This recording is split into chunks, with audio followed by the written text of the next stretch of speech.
বিনামূল্যে প্রাথমিক চিকিৎসা সেবা প্রদান, ২৪ ঘণ্টা বিশেষজ্ঞ ডাক্তারদের হাসপাতালে উপস্থিতি, জেনেরিক ওষুধের দাম কমানো এবং ২০% অতি দরিদ্র মানুষকে সরকারি বেসরকারি হাসপাতালে সম্পূর্ণ বিনামূল্যে চিকিৎসা সেবা দেওয়ার সুপারিশ করেছে স্বাস্থ্য খাত সংস্কার কমিশন। ফরেন সার্ভিস একাডেমিতে এক ব্রিফিংয়ে এসব কথা জানান কমিশন প্রধান। এ সময় হাসপাতালে ডাক্তারদের সাথে মেডিকেল রিপ্রেজেন্টেটিভদের সাক্ষাৎ বন্ধ করারও সুপারিশ করা হয়। আরও জানাচ্ছেন ইয়াসিন রানা। রাষ্ট্রীয় অতিথি ভবন যমুনায় প্রধান উপদেষ্টা ডক্টর মোহাম্মদ ইউনূসের কাছে প্রতিবেদন জমা দেয় স্বাস্থ্য খাত সংস্কার কমিশন। পরে ব্রিফিং করে কমিশন।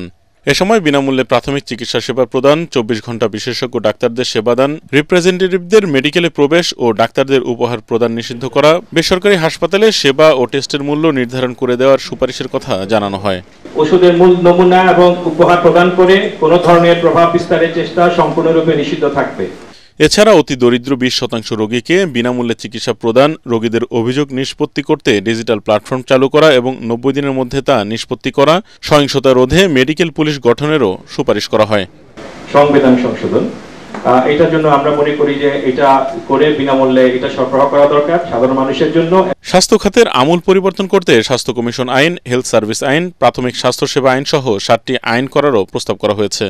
কম মূল্যে ওষুধ পেতে ক্যান্সার সহ অত্যাবশ্যকীয় কিছু ওষুধের উপর থেকে ভ্যাট প্রত্যাহার, স্বাস্থ্য খাতের জিডিপির ৫% ও বাজেটের ১৫% বরাদ্দ দেয়া এবং এখন থেকে ২৫% জেনেরিক ওষুধ প্রেসক্রাইব করা, ৫ বছরের মধ্যে ১০০% উন্নতি করারও সুপারিশ করা হয়েছে বলে জানান কমিশন সদস্যরা। দেশের ২০% মানুষ যারা অতি দরিদ্র তারা সব ধরনের সেবা বিনামূল্যে পাবেন।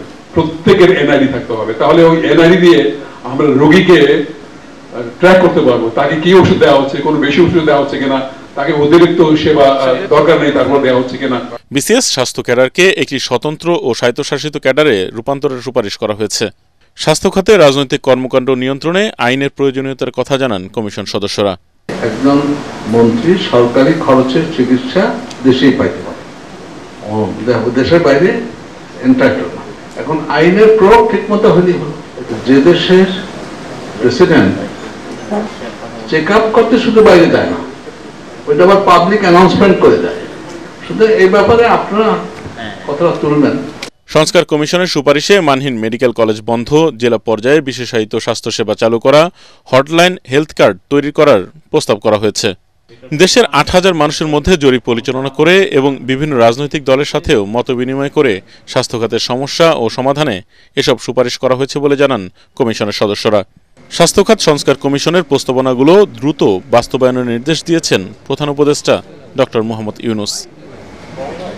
ইয়াসিন রানা, এটিএন বাংলা, ঢাকা।